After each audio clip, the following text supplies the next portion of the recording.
Okay, we're gonna now start switching gears to feed, and again, the seed will give you about 1/3 oil, about 2/3 cake, or the solid part of the seed.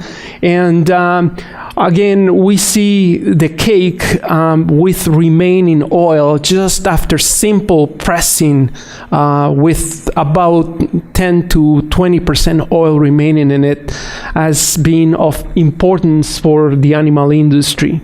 And this remaining oil in it, it will have importance for animal nutrition in terms of energy. The cake also has protein. And again, as I was discussing before, the oil is very rich in omega-3. And again, 1/3 of the oil of the oil is omega-3s, and we have interest in that. We can also reduce some of the vitamin E supplementation in feed if we just include some of these cakes in feed. However, before we do all this, is trying to get Camelina cake listed in Schedule 4 of the Feed Act. And again, like anything in Canada, CFIA, or the Canadian Food Inspection Agency, needs proof first that it is safe to the animals and then humans consuming the animal products. And less concerned now, CFIA is less concerned now about efficacy, but they mostly want to have proof that it is safe. There are some anti-nutritional factors in Camelina cake and Camelina meal. As I mentioned to you, it is not a perfect feedstuff, okay? And among them are glucosinolates, the same compounds that were in canola before. They have been reduced quite a bit. When canola was registered, listed in Schedule 4, it basically had 35 micromoles per gram of glucosinolates. We're now down to 7, 5. We sometimes see 2 micromoles of glucosinolate in canola. Camelina, it's higher than that, about 39, but the glucosinolates in Camelina are different from those glucosinolates in canola. We have taken apart thousands of birds involved in our experiments, both layers and broilers, and we don't see thyroid problems at all, okay? That was the problem caused by the glucosinolates in canola before. We don't see that in Camelina. And here you can see in the extreme, you can see mustard at 120, but basically we don't see any problems of the glucosinolates in Camelina affecting or having any toxicity in birds so far. What we did see was an increase in pancreas weight and in liver weight. Again, is not hypertrophy.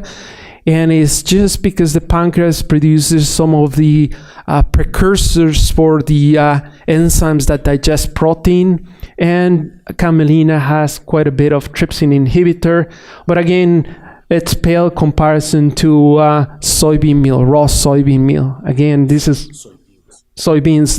This is one of the reasons soybeans need to be heated. Another one is condensed tannins, and in extreme here you can see sorghum, red sorghum. So Camelina will have about half of the content of condensed tannins. The tannins, again, tied up protein, not only from vegetable sources, but also from the enzymes that are produced in the gastrointestinal tract.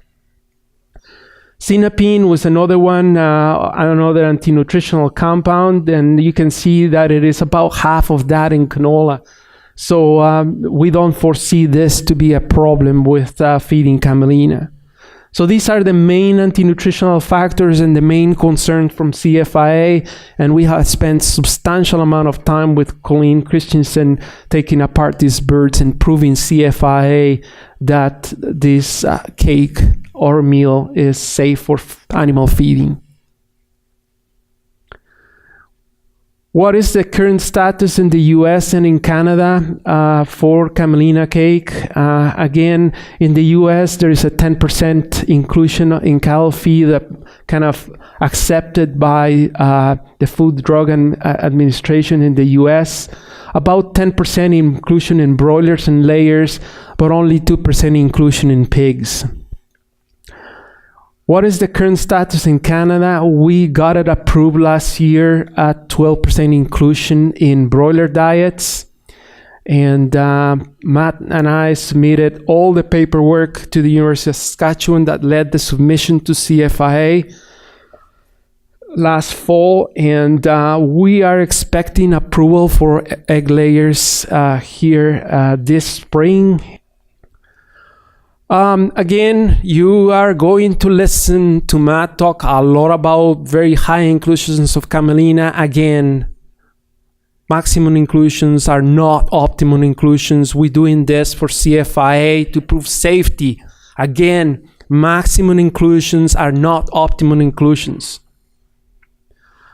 We prefer to see Camelina, DDGs, canola, everything kind of complementing each other. There are some amino acids that are high, some are low, some are high in minerals, some have more phosphorus available, blah, blah, blah. We like to see the complementing of these feedstuffs rather than the competing, okay? And we think, that we provide the best to the animal when we complement these feedstuffs. Again, optimum inclusion also depends on the feeding objectives, your feeding program objectives. There are some opportunities also with something that doesn't taste that good to limit fat deposition. And we've been at this quite recently and quite successful. We have some newer data on feeding reduced energy diets, and that also applies to pigs, where we can reduce fat deposition by feeding some levels of Camelina. In other words, the pigs maximize protein deposition, but we can actually make them back up on fat deposition. And we can do this on broilers as well. From 21 days on, and with egg layers, we can reduce deposition into the fat pad without affecting egg production. We can also do that without affecting the individual weight of the breast and the thigh and so on. The other important thing that is going to become far, far more important from now on is this carbon footprint, okay?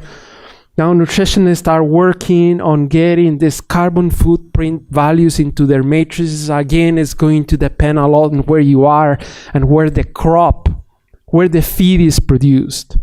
Again, if you're a colony growing canola right next to your barn, or growing Camelina right next to your barn, your carbon footprint of processing that canola and that Camelina on farm is going to be very small compared to trucking soybean meal all the way from southern Minnesota.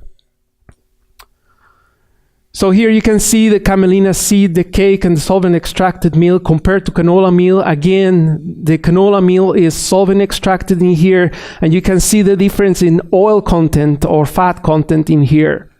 And when we refer to the seed, we're talking about 40% oil, and Matt is going to present some results of feeding seed to egg layers compared to feeding flaxseed, either rolled or whole.